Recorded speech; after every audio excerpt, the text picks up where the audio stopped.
Hola, bienvenido a este podcast. Mi nombre es Jorge Miguel, estudiante de Ingeniería en Instrumentación Electrónica en la Universidad Veracruzana. Espero que disfrutes y te sea de provecho esta sesión donde te explicaré diversos conceptos de la web. Para empezar, permíteme explicarte qué es un podcast. Veamos. Podemos definir un podcast como una publicación de carácter digital y periódica, en formato de audio o video y que se puede descargar en internet o escuchar online. Básicamente, se trata de una especie de programa de radio personalizable y descargable que puede montarse en una página web, en un blog o en todo tipo de plataformas para que esté a disposición de los usuarios y o seguidores. Ahora, vamos a definir un podcast educativo. Podemos entender como un podcast educativo como un medio didáctico que contiene información educativa y que ha sido creada a partir de un proceso de planificación didáctica. El contar con podcasts educativos trae consigo beneficios como la enseñanza de nuevos conceptos, mejorar la expresión oral, potenciar la creatividad, estimular la competencia digital, aumentar el interés por diferentes temas, así como incrementar la motivación por aprender algo nuevo. Esto es porque no es necesario que te tengas que enfocar a observar y escuchar, sino solo es necesario disponer de nuestros sentidos del oído. Así que solo tienes que relajarte y aprender. Ahora, sabiendo que es un podcast y un podcast educativo, empezaremos hablando de unos términos de la web. Empezaremos con la web profunda. La web profunda es aquella que simplemente no está indexada por los motores de búsqueda o directorios, es decir, son páginas o mejor dicho, repositorios de información, generalmente bases de datos dinámicas, cuyo contenido no puede ser revisado por los buscadores y por lo tanto incluido en sus resultados de búsqueda. Al contrario que otras páginas web, estas bases de datos no son accesibles porque necesitan un usuario o contraseña para acceder a ellas, o bien son páginas dinámicas, es decir, solo sirven información y resultados cuando se rellenan una serie de variables y en ese momento se crea la tabla de datos y no antes. Por lo tanto, no son accesibles a un buscador corriente. Ahora, uno pensaría que es poca la información almacenada en esta parte de la web, pero déjame decirte que se estima que la web profunda ocupa un 95% de todo el Internet, que suman un aproximado de 200.000 millones de sitios web asociados.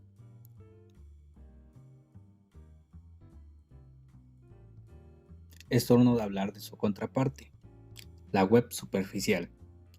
La web superficial es toda aquella información que puede ser indexada por los robots de los buscadores convencionales.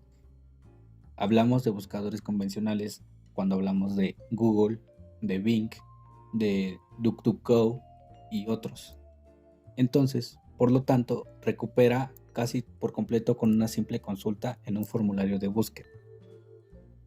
Esta información no es contenida en una base de datos. Se trata de información de acceso libre y no requiere registrarse para poder acceder a esa información.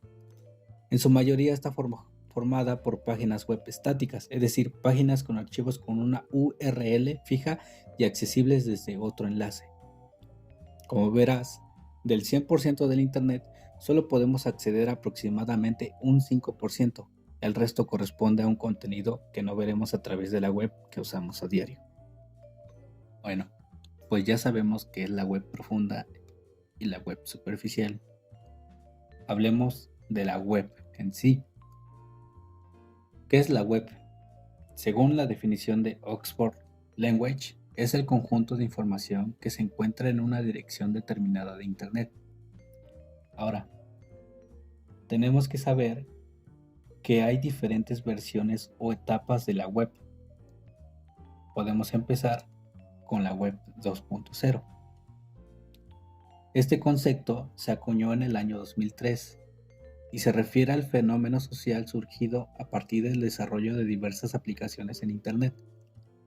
Este término establece una distinción entre la primera época de la web, donde el usuario era básicamente un sujeto pasivo que recibía la información o la publicaba sin que existieran demasiadas posibilidades para que se generara la interacción, y la revolución que supuso el auge de los blogs, las redes sociales y otras herramientas como las wikis, sitios de alojamiento de videos, páginas de venta online, podcasts, presentaciones online y mapas conceptuales y mentales. Vamos a la web 3.0. Esta nueva versión de Internet se encuentra estrechamente ligada con el concepto de web semántica, el cual, en líneas generales, busca introducir una serie de lenguajes y procedimientos que puedan interpretar ciertas características del usuario con el objetivo de ofrecer una interfaz más personalizada. ¿Qué nos ofrece esta nueva forma evolucionada de la red? Búsquedas inteligentes, evolución de redes sociales, más rapidez, conectividad a través de más dispositivos, contenido libre, espacios tridimensionales. Esto se refiere a que los usuarios pueden acceder a nuevas formas de visualizar la web con espacios tridimensionales. Un claro ejemplo de esto sería Google Earth. Web geoespacial, facilidad en la navegación, computación en la nube, vinculación de datos, entre otros. Por último, hablemos de la web 4.0. La web 4.0 es el próximo gran avance y se centra en ofrecer un comportamiento más inteligente y más predictivo, de modo que podamos con solo realizar una afirmación, poner en marcha un conjunto de acciones que tendrán como resultado aquello que pedimos o decimos. Entre sus características está en que es un nuevo modelo de interacción con el usuario, es un sistema operativo de la web global, es potente como el cerebro humano, cuenta con nuevos avances tecnológicos en general, es un avance en el desarrollo de las telecomunicaciones, también un avance en la nanotecnología en el mundo, y es una respuesta inmediata en la investigación requerida. Algo o un ejemplo muy común que podemos ver en esto, pienso yo, es la inteligencia artificial detrás de los asistentes personales.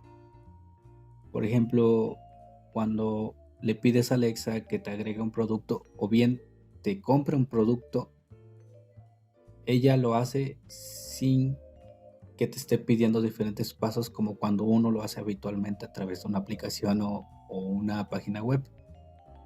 Simplemente le das la instrucción de quiero comprar esto y si tienes tus datos guardados, lo hace.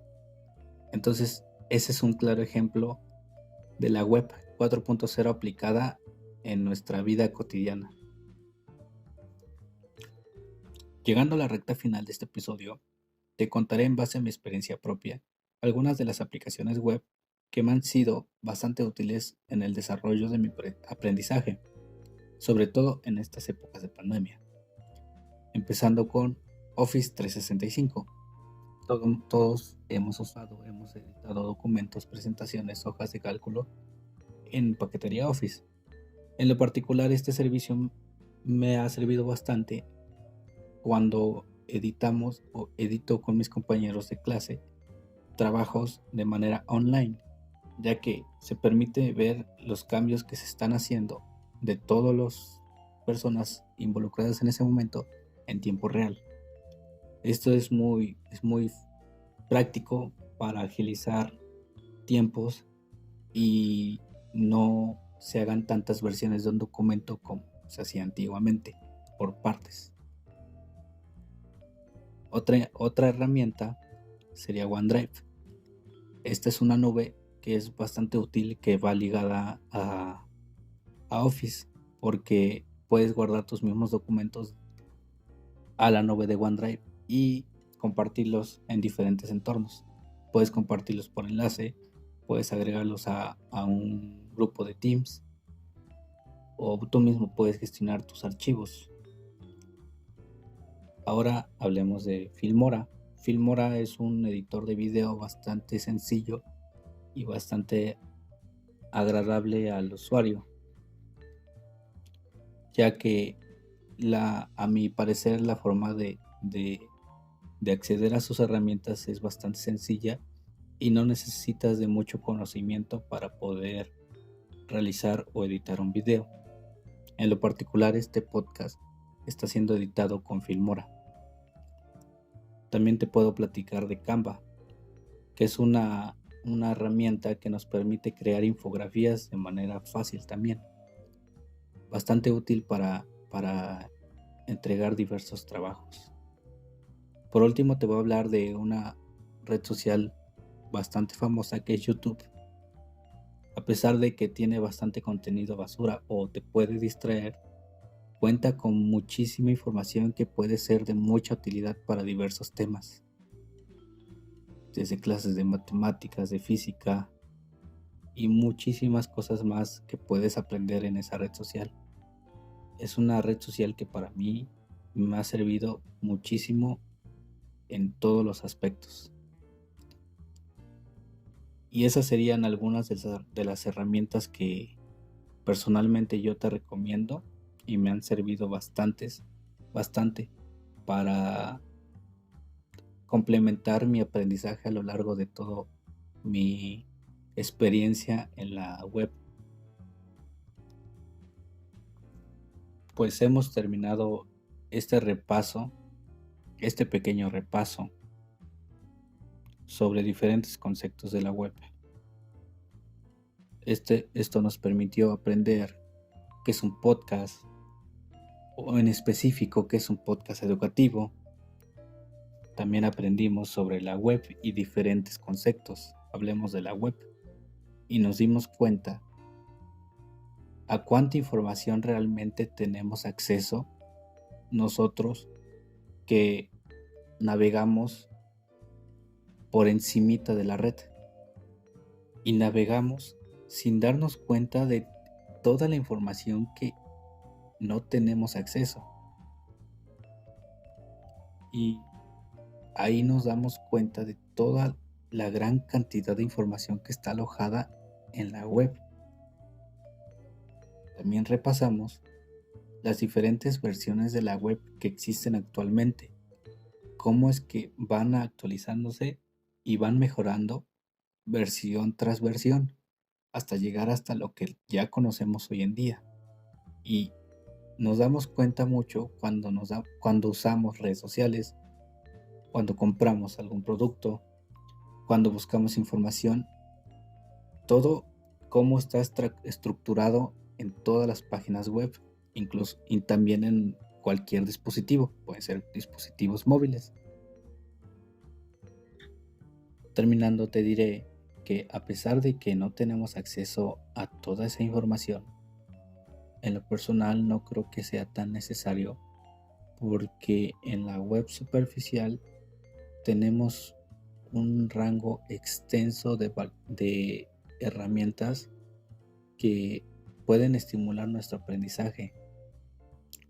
Te di ejemplos de algunas, pero solo son unas cuantas de las miles de herramientas que existen para cada tipo de fin.